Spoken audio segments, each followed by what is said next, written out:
Bom dia a todos.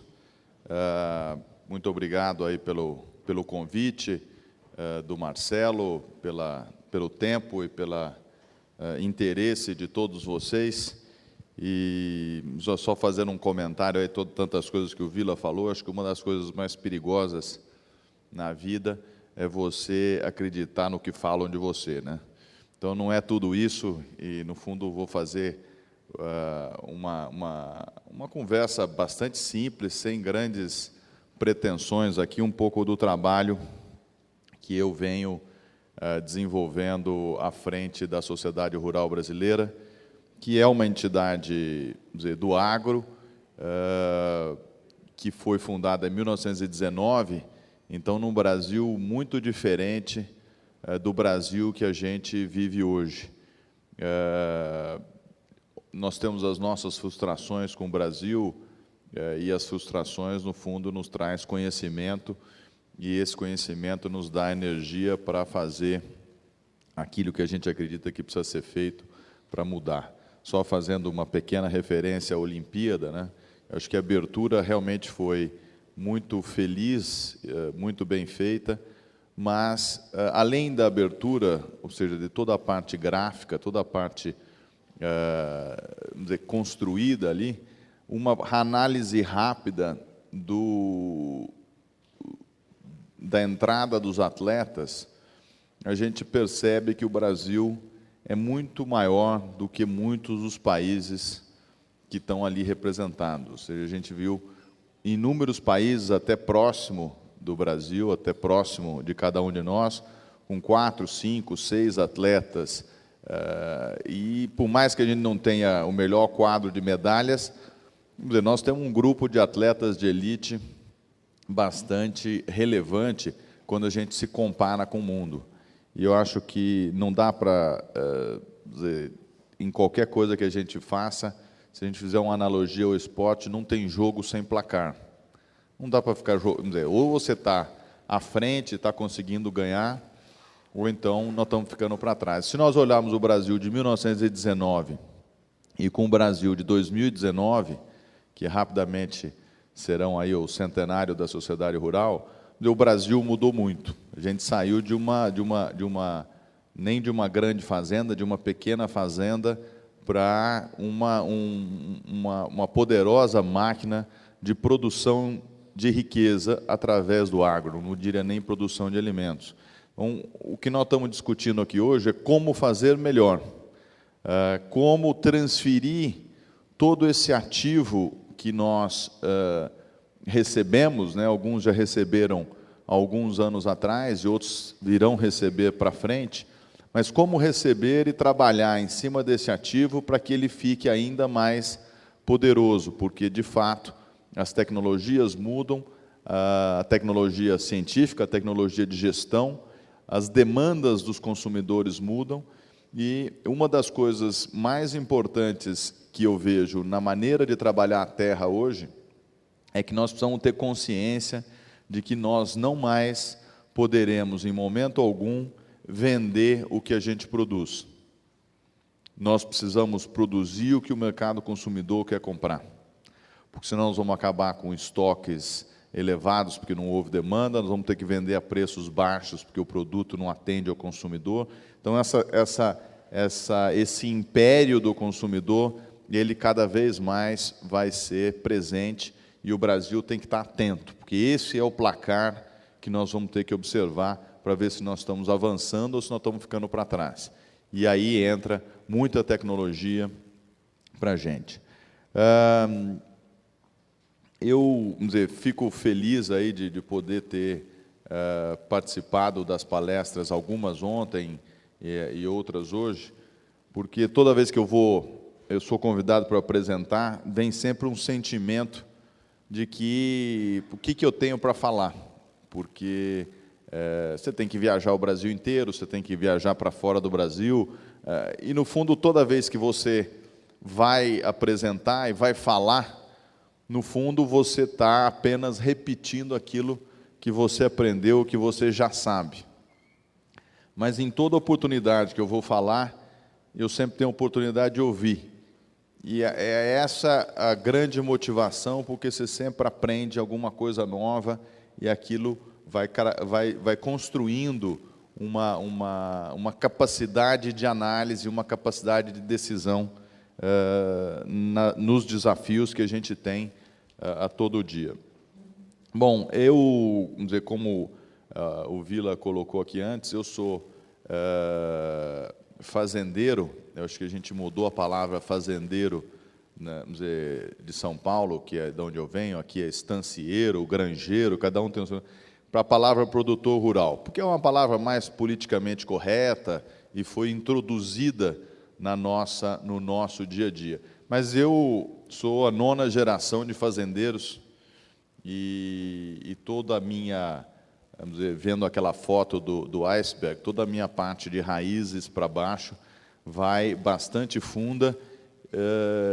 Ela ajuda muitas vezes, você tem essa resiliência, mas muitas vezes ela te atrapalha, porque você não consegue sair daquele caminho, né? Você tem que, no fundo, respeitar as suas origens e conseguir construir em cima dela. E é isso que eu tenho tentado mostrar ao longo da minha discussão e trabalho na sociedade rural brasileira, que nós precisamos aprender com os mais velhos. Acho que essa discussão de sucessão, ou seja, como é que a gente vai conduzir o Brasil daqui para frente, ela tem um aspecto de convivência coordenada. Nós precisamos viver com os mais velhos, aprender o que eles fizeram, respeitar o que eles conseguiram desenvolver ao longo dessa vida que eles tiveram, ao mesmo tempo buscar o respeito por aquilo que nós estamos conseguindo observar hoje nessa contínua e rápida mudança que o mundo está vivendo. Então, essa convivência na sociedade rural brasileira, nós tomamos essa decisão. Eu tenho 44 anos, há 2 anos e meio atrás, eu fui vamos dizer, eleito presidente da Sociedade Rural Brasileira, uma entidade que tem um grupo de membros conservador, mais velhos, e comigo trouxe um grupo de jovens, para que esses jovens me ajudassem a fazer essa convivência coordenada com uma instituição bastante tradicional. Diferentemente de muitos lugares que eu vejo, eu escolhi uma diretoria onde eu não tinha nenhum amigo. Quer dizer, nenhuma das pessoas que hoje são meus amigos na diretoria da Rural, eu conhecia mais do que uma referência e um convívio profissional. E por que eu fiz essa diretoria? Porque eu via um desenho onde cada uma daquelas pessoas tinha uma aptidão diferente da minha e que poderia me ajudar, me auxiliar nessa condução desse processo. Então, o que eu estou querendo dizer é que é muito importante, na atividade de cada um de nós, tentar trazer para próximo o diferente, trazer aquilo que, de fato, vai nos desafiar todos os dias, mas, ao mesmo tempo, vai construir algo novo. E, com isso, eu peguei, só para nos mantermos aqui dentro do tema, e convidei 3 jovens que haviam sido líderes no momento anterior e haviam fundado, dentro da Sociedade Rural Brasileira, o que a gente chamava, à época, de Rural Jovem.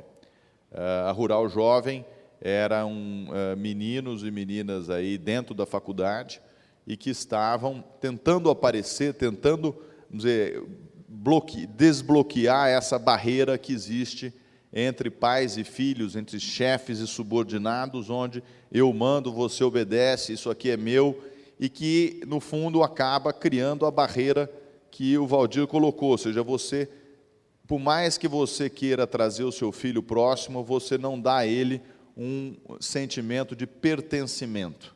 Ou seja, a gente acaba se sentindo como jovem, muitas vezes, que aquele espaço é do meu pai, aquele espaço é do meu irmão mais velho, aquele espaço é do meu avô. E, no fundo, você vai sendo forçado inconscientemente a buscar outro caminho.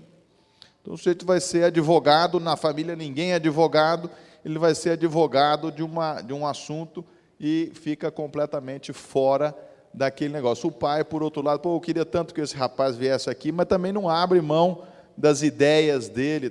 Então, é um processo, de fato, bastante tumultuado na criação desse momento de sucessão. E esses jovens, então, haviam criado a Rural Jovem para se mostrar à sociedade rural, à sociedade do agro. Aquilo me dava muito prazer, ao mesmo tempo me dava muito medo, porque eu via uma sociedade rural com quase 100 anos, um grupo, vamos dizer, sóbrio e conservador, e uns jovens criando coisas bacanas, mas completamente distante daquele dia a dia. E quando eu assumi a Rural, os jovens se surpreenderam, porque eu falei, nós temos que fechar a Rural Jovem. Os caras falaram, mas nós pusemos você na presidência para nos dar poder, como é que você vai fechar esse negócio? Não podemos ter duas rurais. Não dá para ter a Rural Jovem e a Rural Velha. A Rural precisa ser jovem. Então, eu convido vocês para se engajarem na diretoria plena, para que vocês coloquem as suas ideias com responsabilidade, porque os seus atos, de fato, vão surtir efeitos e não vai ser uma festa, não vai ser um evento. E aquilo causou a eles um espanto, ao mesmo tempo, e um medo. Bom, mas como assim? E aí, mas se eu fizer isso, mas eu não tenho tempo? Bom, se você não tem tempo, ninguém tem tempo. Você não faz nada, você é jovem, tem que viver 48 horas por dia. E hoje esses jovens são não mais jovens, perderam a parte da juventude do medo.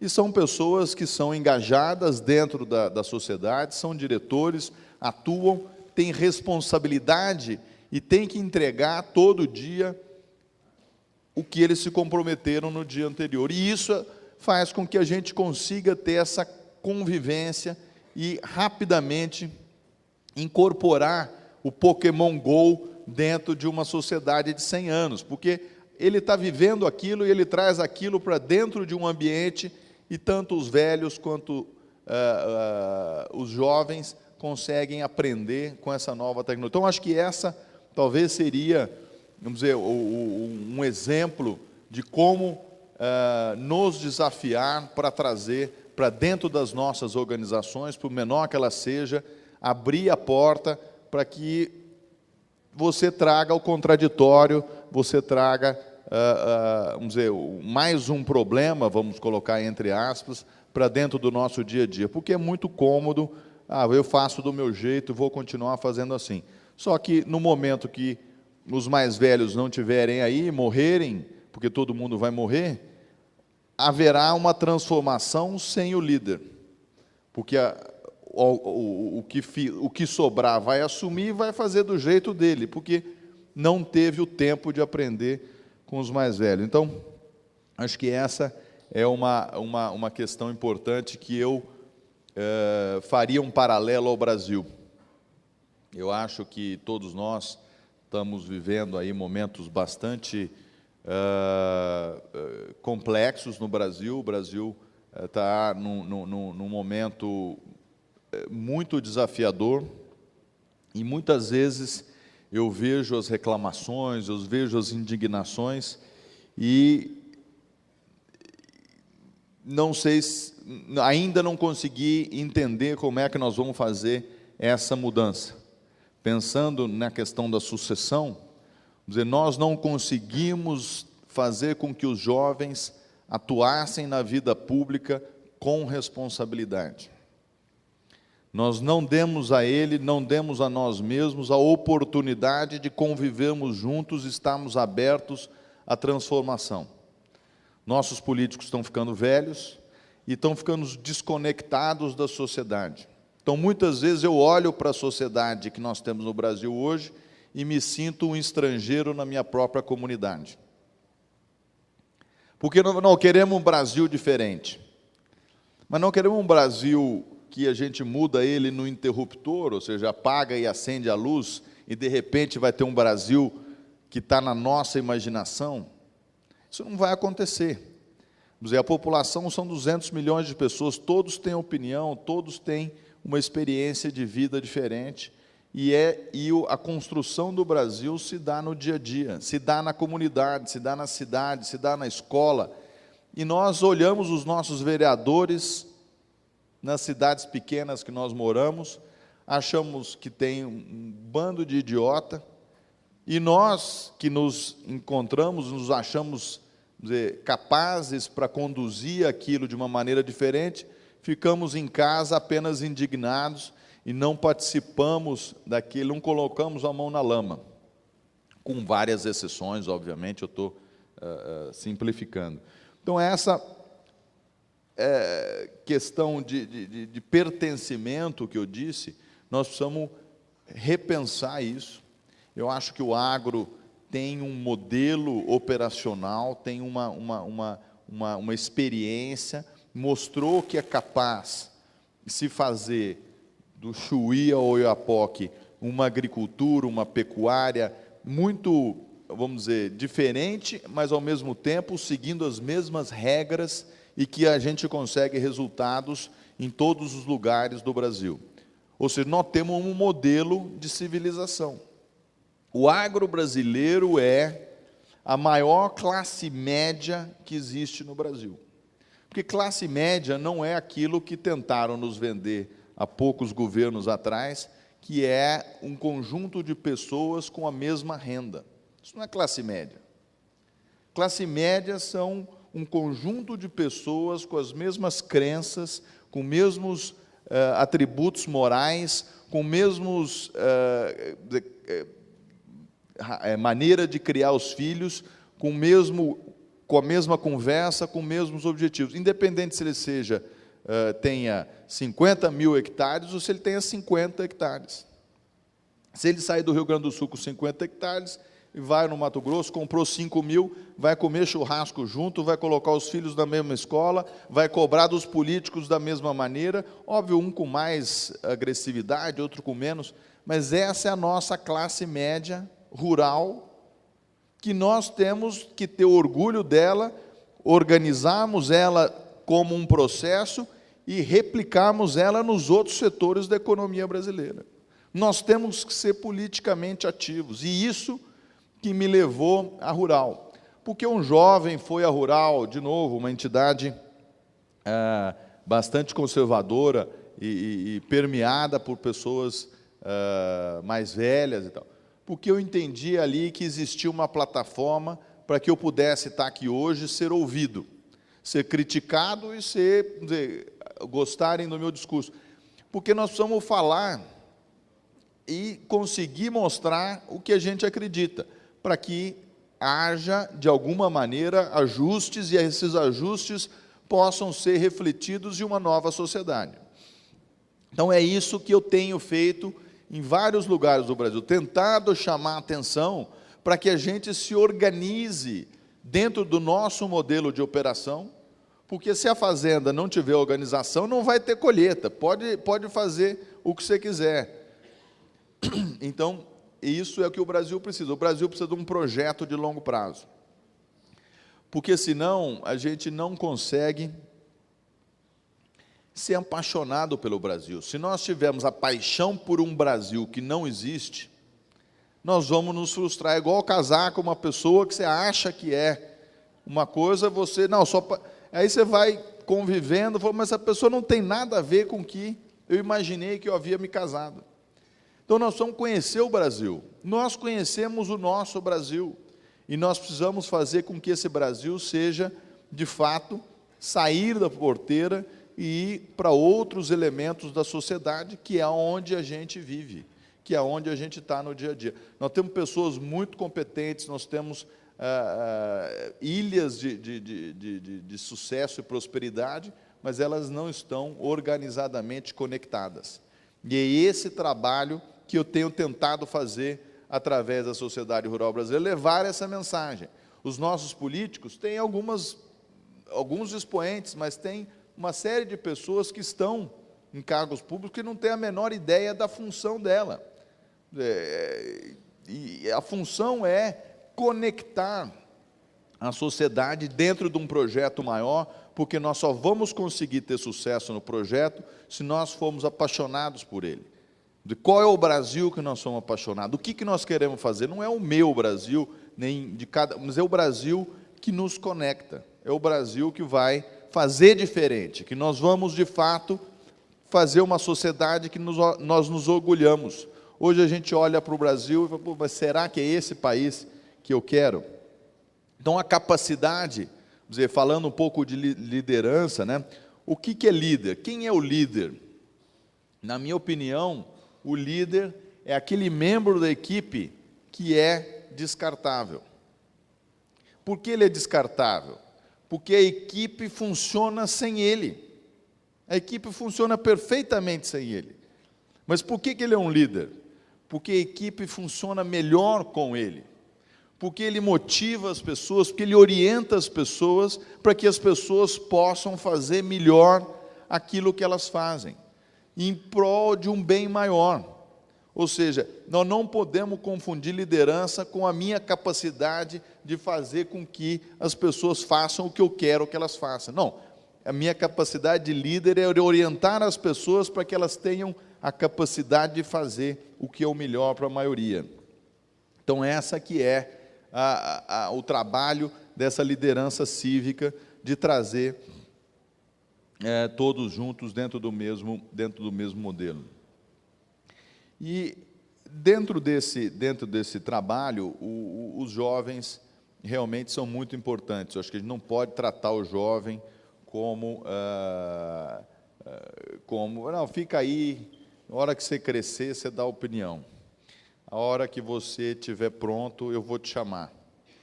Ele nasceu pronto, dentro das suas limitações, dentro das suas dificuldades. Ele tem que estar no dia a dia, não vai ser ele que vai tomar todas as decisões, mas também não pode ser o mais velho só porque é mais velho. Ou seja, é um trabalho cansativo e ele precisa acontecer. E essa é a liderança de trazer, e em algum momento ele vai respeitar esse processo de transição e vai, vamos dizer, passar a ser talvez o líder mais ativo, com os mais velhos sendo o líder de aconselhamento. Então, dentro desse processo, eu tenho várias frustrações. Eu acho que um ponto que eu deixaria aqui para reflexão é que muitas vezes eu vejo o interesse das pessoas em serem líderes para ser um popstar. Você ou a pessoa que você mais convidada, vou sair na revista, vou sair aqui, você... E isso não tem consistência, isso não tem continuidade. Porque, muitas vezes, esses falsos líderes, esses messias que a gente encontra, eles entendem, e de novo fazendo uma analogia simples aqui ao esporte, né, já que nós estamos em época de Olimpíada, eles acham que eles são um jogador de futebol nos 45 minutos do segundo tempo da prorrogação, e se ele fizer um gol, nós vamos ganhar o campeonato, e ele vai ser o grande herói daquele momento. E, na verdade, esse processo todo, essa nossa experiência cívica, ela é um jogo de golfe. Você dá uma excelente tacada e vai te ajudar no jogo, mas faltam só 70 tacadas ou 60 tacadas no seu jogo contra você mesmo, porque é um jogo de superação individual. Cada vez mais vai ser exigido mais a cada momento que você passa, e vai ter tacadas erradas, você não vai só dar a tacada certa. E o sucesso vai ser o reconhecimento ingrato ao final do processo, e não no início dele. Então, acho que a liderança cívica vem da capacidade, da humildade, de você entender que é um processo muito mais frustrante do que dizer, revigorante durante o seu processo. E isso o jovem precisa entender, porque senão ele vai desistir. E de fato, se a gente olhar ao longo da história da humanidade, a gente conhece muito mais gente que desistiu do que as pessoas que fracassaram. Porque as pessoas desistem muito antes do que elas se dão o desafio de tentarem fazer, e o medo do fracasso acaba fazendo que a gente tenha poucos vencedores. Então, eu acho que o Brasil tem uma oportunidade incrível. O Vila colocou um tema importante aqui, que é potência e potencial. Nós temos um potencial muito grande. No entanto, se nós não tivermos organização, não soubermos onde nós queremos chegar e trabalharmos com disciplina para aquilo, nós não vamos nos tornar uma potência e vamos ser uma população, uma nação frustrada. Então, acredito no brasileiro, acredito muito no agro, eu acho que a gente tem a capacidade, mas nós temos que sempre lembrar que nós não estamos prontos, que o que nós fizemos foi muito, mas não é o ponto final. Tivemos boas tacadas de golfe até agora, mas falta muito para a gente ainda chegar e transformar o nosso agro em algo que possa, de fato, ser uma potência resiliente. Então, agradeço o tempo para a gente falar. Eu acho que a ideia era dar um pouco de suco aqui do que eu tenho feito, do que a organização, que é a Rural, tem me proporcionado, e dar uma mensagem de que o engajamento é o que o Brasil precisa e que eu acredito que nós podemos contribuir para esse novo momento que abre no país. Muito obrigado.